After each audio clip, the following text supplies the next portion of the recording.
Hi guys, I'm Cefe and welcome to my channel Christian Victorious.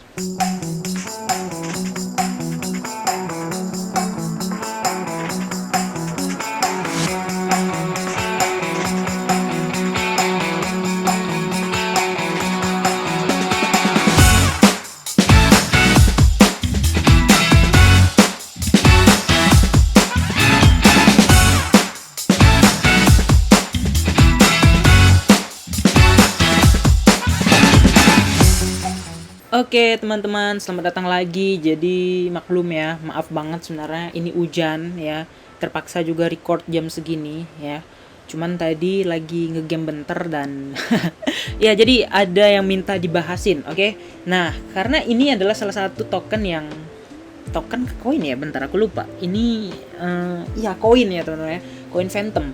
Ini adalah salah satu koin yang jujur ini luar biasa, yang benar-benar di 2021 kemarin itu overpower parah gitu. Overpower parah dalam artian returnnya menggila ya, rank CMC-nya naik parah, drastis dan segala macam ya. Itu naik parah kayak gitu gitu. Nah, cuman yang harus kita perhatikan di sini ada beberapa isu atau kita bilang ya bisa lah drama-drama dunia kripto untuk menarik harga ya, biasa tuh kayak gitu kita sebut, oke? Nah, jadi di sini langsung saja ya, aku akan senggol-senggol sama si Phantom dengan si YFI. Oke. Nah, jadi sekali lagi disclaimer on, ini adalah pendapat aku pribadi ya, aku tidak memaksa teman-teman untuk sependapat sama aku, atau mungkin yang ada perbedaan pendapat boleh dituangkan di kolom komentar. Dan jika teman-teman menjadikan video ini sebagai referensi aja boleh, tapi kalau teman-teman menjadikan patokan itu sangat-sangat dilarang karena ini pendapat pribadi yang tentunya punya perbedaan dengan semua yang nonton video ini, oke? Nah, kita mulai dari tweetnya. Nah, di sini mungkin ada yang udah baca lah ini pokoknya ya, tulisan-tulisan drama ini gitu. Andre and I have decided that we are closing the chapter of contributing to the DeFi atau crypto space. There are around 25 apps and service that we are terminating on 3 April. Jadi mereka udah membuat 25 aplikasi dan service atau layanannya lah gitu ya. Nah, kemudian di sini ya ada yang most notable-nya ya, ada YFI, ada KP3R, kemudian yang lain ini kita nggak terlalu kenal. Yang paling most atau utama itu yang paling berdampak adalah Phantom ya, kemudian YFI dan juga KP3R ya, KP3R. Nah, kemudian di sini unlike previous building in DeFi sucks request, it's not a knee-jerk reaction to the head received from releasing a project but a decision that has been coming for a while. Nah, di sini yang nge-tweet ini Antonel Crypto dan juga dia ada senggol-senggol Andre. Nah, bagi belum tahu Andre, teman-teman mungkin bisa cari di internet siapa itu Andre. Nah, kalau dibilang-bilang Andre itu adalah salah satu orang yang ya sebenarnya cukup berpengaruh juga di dunia kripto, terlebih mereka itu adalah bisa dibilang sebagai blockchainers atau dApps builder ya, pembangun dApps. Dan dia sebenarnya banyak ya pernah pokoknya di DeFi Ethereum itu pernah si Andre ini. Di Ethereum juga jadi tim Ethereum juga dia pernah gitu kan. Di Cardano kalau nggak salah awal-awal juga dia pernah, dan sekarang dia memfokuskan dirinya untuk membangun blockchain, membangun dApps di berbagai pihak. Nah, di sini we are extremely grateful to Andre for all he did up for crypto as a whole. However, Phantom isn't and never was one of main team ya. Jadi di sini ya, Phantom ini dia mengklarifikasi tidak salah satu ya dari tim Andre ini gitu kan. There are 40 plus people working at Phantom ya. Jadi ada 40 orang yang bekerja di Phantom, tapi mungkin si Andre ini ya dia ada kontribusinya di Phantom juga meskipun dia bukan tim utama.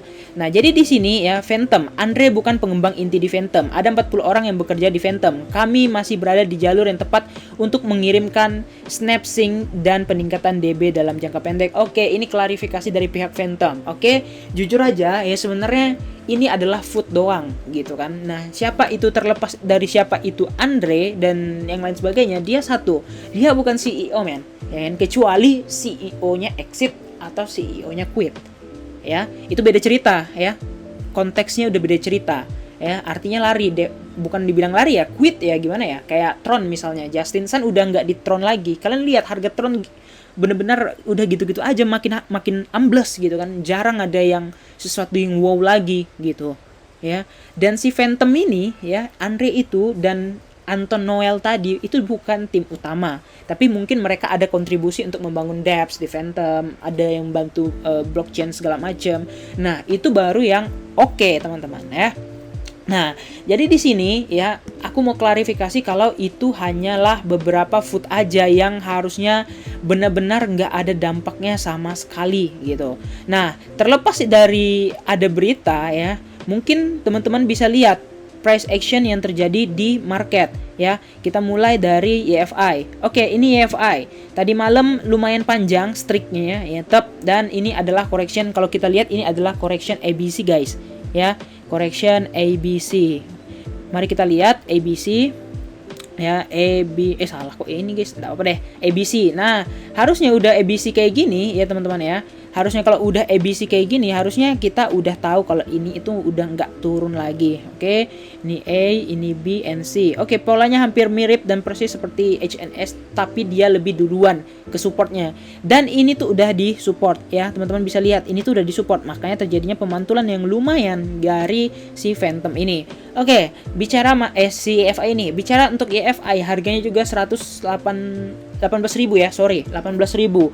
Udah sangat-sangat mahal. Kenapa dia mahal? Satu, supply-nya sedikit ya, cuman EFI ya kalau nggak salah cuman 33.000 ya supply-nya. Teman-teman bisa cek di CMC itu supply-nya paling dikit, DeFi dengan supply tersedikit. Nah, wajar aja harganya segitu.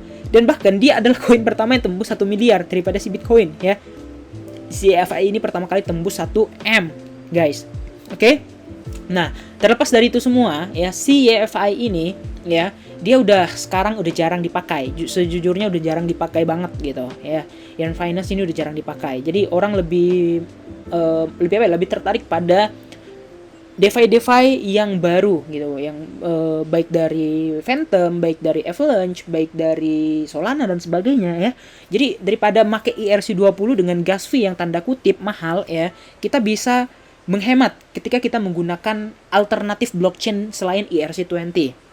Nah, tapi kalau untuk si EFI ini ya, kalau menurut aku itu nggak berpengaruh sama sekali sih sama harganya gitu ya, karena ya memang sebenarnya aku kurang memperhitungkan. Tapi kalau misalnya si Phantom ya, kita langsung ke Phantom guys, ini jujur aja mantap banget guys ya.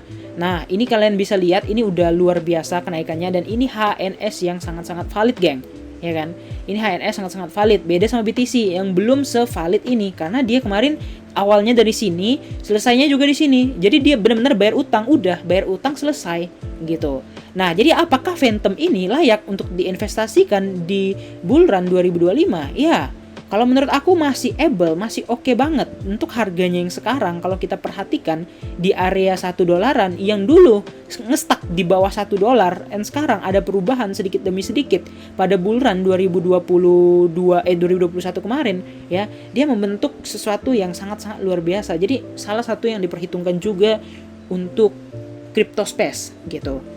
Nah, jadi kesimpulannya apa dari Phantom ini? Ya, Phantom ini bisa dijadikan alternatif untuk berinvestasi. Tapi sekali lagi ya, kalau untuk yang kayak gini mulai waspada teman-teman, karena banyak isu dan segala macam.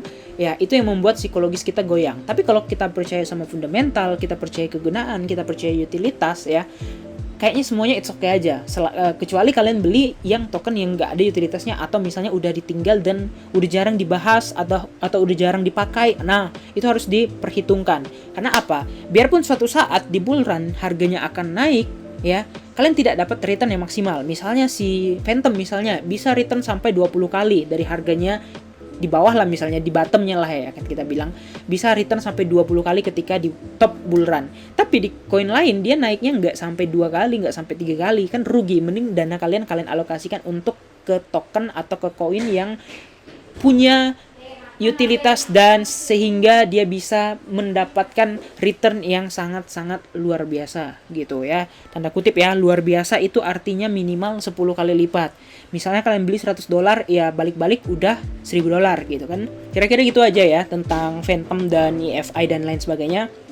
Jujur untuk yang lain mungkin aku kurang bakal senggol-senggol, karena yang berpengaruh itu cuman si Phantom ini ya. Sayang gitu kalau misalnya kripto yang apa ya, udah mau tembus coin market cap, mau tembus top 15 ya. Phantom di nomor berapa guys? Bentar kita cari Phantom. FTM mana sih? Nah, yang kalau menurut aku calon-calon top 15 koin market cap, karena dia koin apa namanya? Koin smart contract ya.